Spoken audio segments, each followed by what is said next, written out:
Ratan Tata is no मोर। रतन टाटा अब हमारे बीच में नहीं रहे। 9 अक्टूबर मुंबई में रतन टाटा की स्वर्गवास हो चुका है। रतन टाटा एक ऐसे इंसान है जिसे हम चाह कर भी भुला नहीं सकता। हमारे बीच में रतन टाटा हमेशा हमेशा के लिए रहेगा। जब तक इस भारत देश रहेगा, इतिहास के पन्नों में रतन टाटा का नाम तब तक उजागर। 1868 में इस टाटा कंपनी को इस्टेब्लिश किया जमशेदजी टाटा। इसी कंपनी से निकल कर आया है भारत का जेम सर रतन टाटा। आखिर क्यों हम रतन टाटा जी को सर हम इसके जिक्र हम आगे सर रतन टाटा को हम जानते हैं उसके काइंडनेस की वजह से, उनकी गहरे दिल की वजह से, फिलांथ्रोपी की वजह से, एक विजन लीडरशिप की वजह से, एक इंडस्ट्रियलिस्ट की वजह से। रतन टाटा अपने पूरे लाइफ में 4 बार प्यार किया कर चुका है, लेकिन अपने मरते दम तक रतन टाटा कभी शादी नहीं किया। आखिर क्यों रतन टाटा ने शादी नहीं किया, इसके जिक्र हम अगले करते हैं। भारत में ऐसे जाने माने बहुत सारे इंडस्ट्रियलिस्ट कंपनी है, लेकिन बाकी आदमियों के दिल पे रतन टाटा एक इंसान है जिसे हम हमेशा हमेशा के लिए हमारे दिल में रखते हैं। हम चाह कर के रतन टाटा को सर को भी भुला नहीं सकते। रतन टाटा को हम ऐसे ही प्यार नहीं करते। रतन टाटा हमारे मिडिल क्लास लोअर क्लास के इंसानों के लिए बहुत कम कर चुका है। इस पूरी दुनिया में 90% ऐसी कंपनी जो सिर्फ 5 साल तक चलती है, 5% ऐसी कंपनी है जो सिर्फ 10 साल तक चलती है। केवल 0.01% ही ऐसी कंपनी है जो कंपनी सिर्फ 100 ईयर्स तक चलते हैं। लेकिन टाटा एक ऐसी कंपनी है जो आज से लगभग 150 वर्ष तक पुराना कंपनी है। ये कंपनी ऐसे ही नहीं चलता आ रहा है। ये कंपनी एक सोच है। ये कंपनी हर वो व्यक्ति की उम्मीदें है जो ये कंपनी हर इंडियन की उम्मीद है। 1937 28 अगस्त टाटा साहब का जन्म हुआ है ब्रिटिश राज्य मुंबई में, तब की ब्रिटिश राज्य मुंबई में। इसके पिता नवल टाटा, माता सोनी टाटा। इसके पिता नवल टाटा एक्चुअली में टाटा परिवार का कोई नहीं था। इसको रतन साहब के दादाजी रतन जी टाटा सिर्फ सूरत से अडॉप्ट किया था जब नवल टाटा सिर्फ 13 साल का था। 13 साल से ही रतन जी टाटा और नवज भाई टाटा उसके पिता नवल टाटा को अडॉप्ट कर लिया था। तब से नवल टाटा रतन जी टाटा का बेटा बन चुका था। इसी के कारण रतन टाटा के पिता नवल टाटा और माता सोनी टाटा। उसके पिता नवल टाटा और सोनी टाटा के बीच में संपर्क बहुत ज़्यादा गहरे नहीं थे, इसीलिए उन दोनों ने सेपरेट कर लिया। जब केवल टाटा साहब केवल तब 10 साल का था। जब टाटा साहब 10 साल का था, उसके पिता नवल टाटा और माता सोनी टाटा ने दोनों अलग अलग रास्ता चुना और उसकी वजह से दोनों अलग हो चुका। तब रतन टाटा जी को उसकी ग्रैंड मदर नवज भाई टाटा ने देखभाल करने लगे। रतन टाटा जी बचपन से बहुत ज़्यादा मेधावी स्टूडेंट था। उन्होंने अपना स्कूल कैंपेनियन स्कूल से शुरू की, जहाँ तक रतन टाटा ने 8th ग्रेड तक पढ़ाई की। उसके लिए हाई स्टडी के लिए cathedral and John school, bishop cotton school में रतन साहब टाटा पढ़ाई किए। उसके बाद हाई स्टडी के लिए उन्होंने USA में पहुंचा। वहाँ पे कर्नेल यूनिवर्सिटी में आर्किटेक्चर की डिप्लोमा कोर्स हासिल किया 1962 में। रतन टाटा साहब चाहते थे कि उसी USA में बस जाने के लिए 1962 में रतन टाटा एक प्रोफेसर की संग में आया, जिसके साथ काम करने में रतन टाटा बहुत ज़्यादा उत्सुक था। इसीलिए जब रतन टाटा साहब को अपना डिग्री कंप्लीट हो चुका था, तब लॉस एंजल्स में उसी प्रोफेसर की करीब रहने के लिए उनके साथ काम करने के लिए लॉस एंजल्स में उनके एक फार्म में ज्वाइन कर चुका था। तब रतन भाई टाटा की ग्रैंड मदर इंडिया से कॉल आती है कि बेटा आप फॉरेन इंडिया चले आए, मेरी तबीयत थोड़ी सी ख़राब है। इसीलिए सर रतन टाटा को अपना पसंदीदा लॉस एंजल्स के छोड़कर इंडिया आना पड़ा और इंडिया आने के बाद टाटा कंपनी में सर रतन टाटा को एज अ मैनेजर एक टाटा स्टील कंपनी में नौकरी करना। शुरुआत में रतन टाटा साहब as a manager Tata Steel company में काम करने लगे। टाटा कंपनी में काम करते करते सर रतन टाटा का अनुभव और एक्सपीरियंस होने लगा, इसीलिए होने लगा। तब उसके ग्रैंडफादर जमशेद जे.आर.डी. टाटा समझ चुका था कि हमारा एक पीढ़ी आ चुका है, अब मुझे रिज़ाइन करना पड़ेगा। इसीलिए जे.आर.डी. टाटा रिज़ाइन कर दिया और 1991 में सर रतन टाटा को as a chairman of Tata Sons industry की चेयरमैन पद में बैठाया। इसी डिसीजन को लेकर जे.आर.डी. टाटा के खिलाफ बहुत ज़्यादा प्रोटेस्ट हुआ। सर रतन टाटा को पहले बहुत सारे उनके सीनियर एम्प्लॉयज़ उनको एज ए चेयरमैन नहीं मानने लगा, लेकिन रतन टाटा साहब तो रतन टाटा साहब ही है। उन्होंने कैसे उन लोगों को अपने ओर खींचना यह अच्छी तरह से उन्होंने आता है। इसीलिए बहुत देर नहीं लगा उन सारे एम्प्लॉयज़ को अपने काम के प्रति अपने तरफ खींचने में बहुत ज़्यादा देर नहीं लगी। जब रतन टाटा 1991 में इस कंपनी का चेयरमैन बना तब इसकी टोटल वैल्यूएशन थी $4 बिलियन। लेकिन जब 2012 जब रतन टाटा चेयरमैन पद से रिज़ाइन कर दिया तब इस पूरी कंपनी के वैल्यूएशन 100 से ज़्यादा कंट्री में अपना कंपनी फैलने में कामयाब रहे। 100 से ज़्यादा कंपनी बनाने में टाटा कामयाब हुआ। जब Ratan Tata as a chairman पद में बने रहे तब बहुत सारे कंपनी को टाटा कंपनी ने एक्वायर किया था, जैसे tea company, Daewoo vehicle company, 8 o'clock cafe, Jaguar and Land Rover. Jaguar और लैंड रोवर कंपनी को लेकर एक अलग कहानी है जिसे हम आगे चल के जब Ratan Tata as a chairman इस कंपनी में रहे तब रेवेन्यू 40 टाइम्स तक बढ़ाया और प्रॉफिट 50% तक बढ़ाया। जब रतन टाटा एक कंपनी की इस्टेब्लिश किया TCS, टाटा कंसल्टेंसी सर्विस, जिसका पूरा वैल्यूएशन हमारे पड़ोसी मुल्क पाकिस्तान का पूरा वैल्यूएशन से ज़्यादा है। इसे पता चलता है रतन टाटा की दिमाग कितने ज़्यादा फास्ट ग्रो करता है, रतन टाटा कितने ज़्यादा विजनरी लीडरशिप।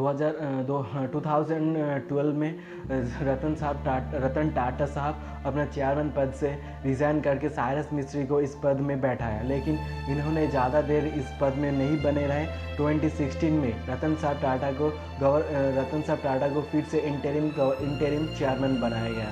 रतन साहब टाटा ज़्यादा दिन तक नहीं रहे, उसके बाद चंद्रशेखर को इस कंपनी का चेयरमैन बना। रतन साहब टाटा के बारे में 5 ऐसी इंटरेस्टिंग बातें जो आपको जाननी चाहिए। नंबर 1, ताज अटैक जब हुआ 9/11 हमला हम कभी भी किसी भी हाल में नहीं भूलेंगे।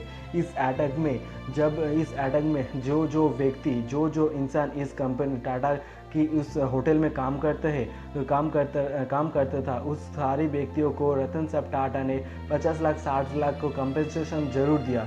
उस फैमिली के एक मेंबर को लाइफ टाइम उस होटल में काम भी दिया। आपको जानने जो उम्मीद होगा कि जो व्यक्ति होटल के सामने जिस व्यक्ति का दुकान था, चाय की टपरी थी, जो लोग सिर्फ टहलते रहते हैं, उस सारे व्यक्तियों को इस हमले के दौरान जो डैमेज हुआ, जो लॉस्ट हुआ, उसकी कंपनसेशन टाटा साहब ने कर दिया। तो इससे पता चलता है कि रतन टाटा जी कितने बड़े दिल वाले इंसान हैं।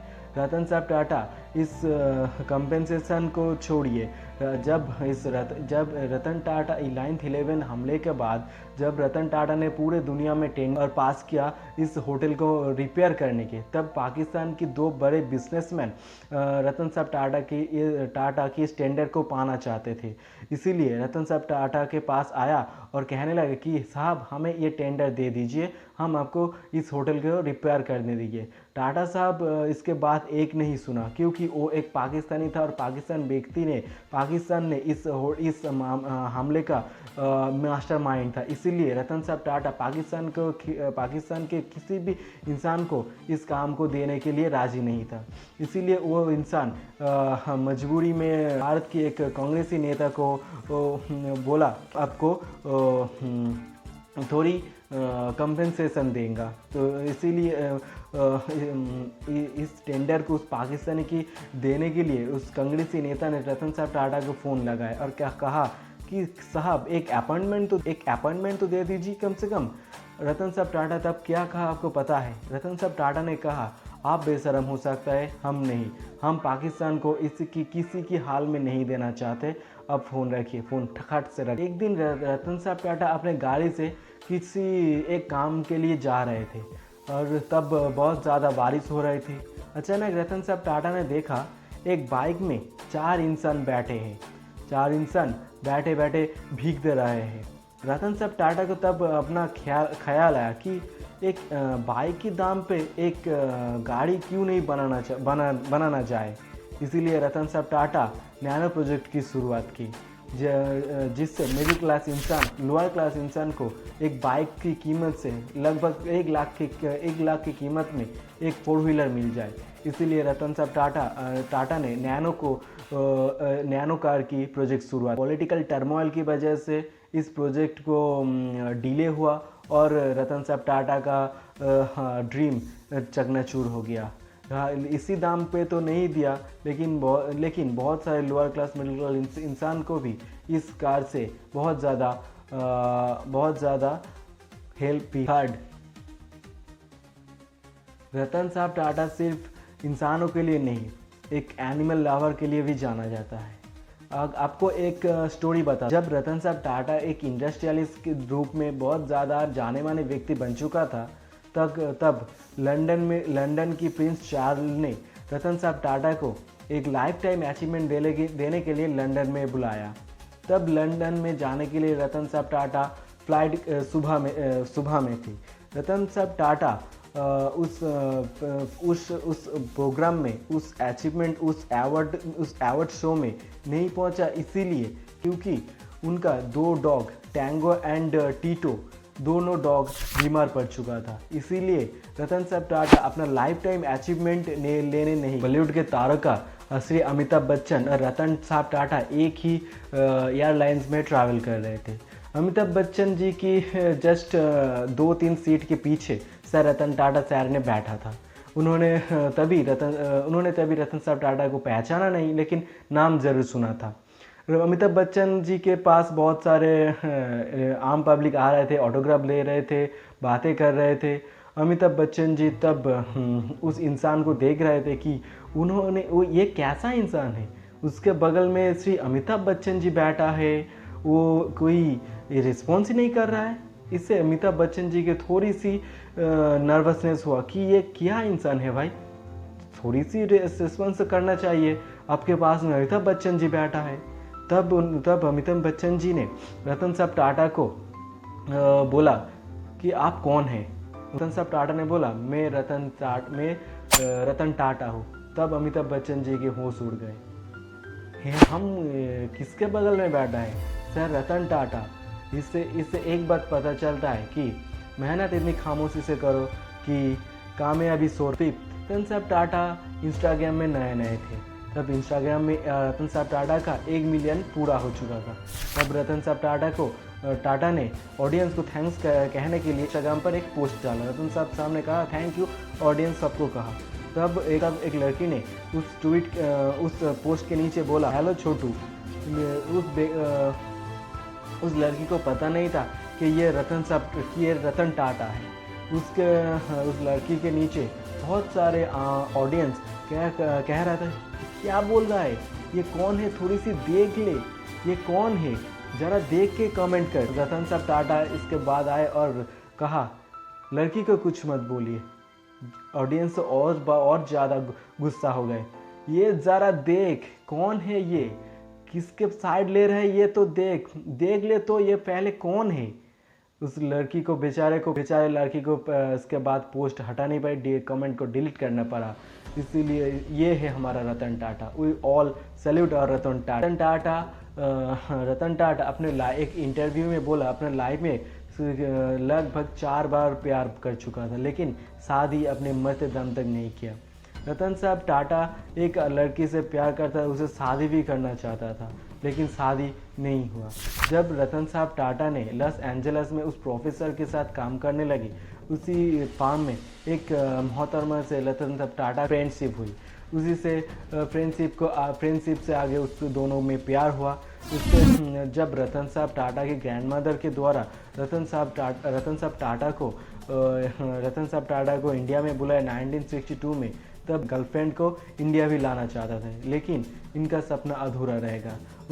उस लड़की का पितामाता उस लड़की को इंडिया में आने ही नहीं दिया कि उसने कहा ना, इंडिया में इंडो चाइना वार 1962 की इंडो चाइना वार हो रहा है, इसी टाइम में वहाँ इंडिया में जाना ठीक नहीं है।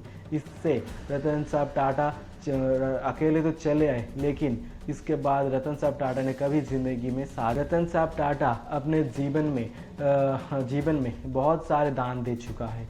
रतन साहब टाटा जिस यूनिवर्सिटी अपना आर्किटेक्चर डिप्लोमा हासिल किया, उस यूनिवर्सिटी में $50 बिलियन, जिस हार्वर्ड यूनिवर्सिटी में $50 बिलियन, और हमारे भारत सरकार को कोविड-19 से लड़ने के लिए 500 करोड़ तक भी दान दे चुका है।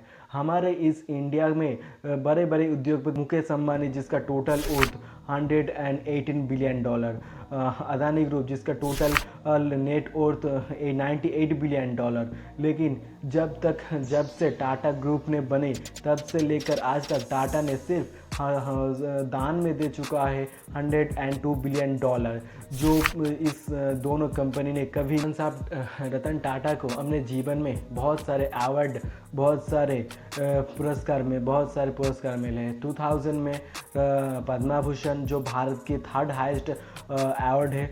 2006 में पद्मा विभूषण, जो भारत की 2nd हाईएस्ट अवार्ड है।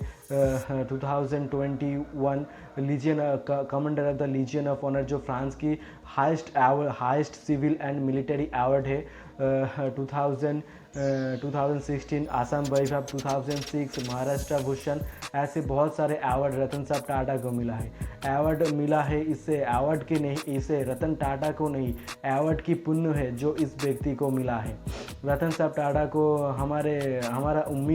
मेरा उम्मीद है कि आगे चल के रतन साहब टाटा को भारत रत्न जैसे अवार्ड भी दिया जाए। इसे रतन साहब टाटा का नहीं, उस अवार्ड का पुण्य होगा कि किस व्यक्ति ने इस अवार्ड को मिला है। इसीलिए रतन साहब टाटा को आगे चल के भारत रत्न अवार्ड जरूर देना चाहिए। 7 अक्टूबर रतन साहब टाटा की तबीयत थोड़ी सी बिगड़ने के बाद रतन साहब टाटा को हॉस्पिटलाइज्ड किया, और 9 अक्टूबर रात की 11 बज के रतन साहब टाटा मात्र 86 साल की उम्र में इस दुनिया छोड़कर चले गए। हमारी